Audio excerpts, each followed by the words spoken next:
Webex fans, today we'll be covering how to disable the beep noise you hear when attendees enter your meeting. Next, let's talk about how to disable the beep noise when attendees enter a meeting.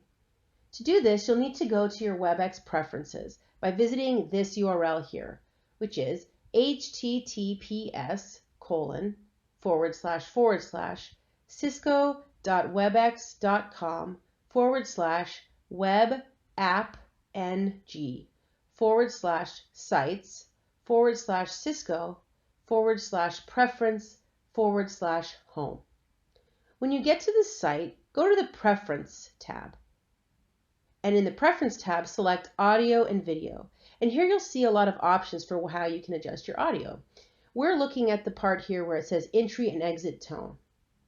Click here and you'll see three options.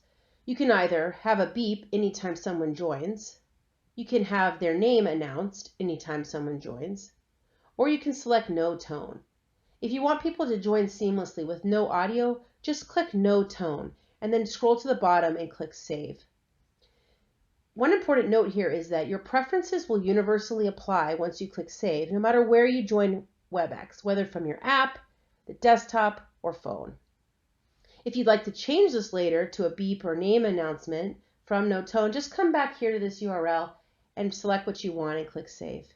It's that simple. Thanks for watching.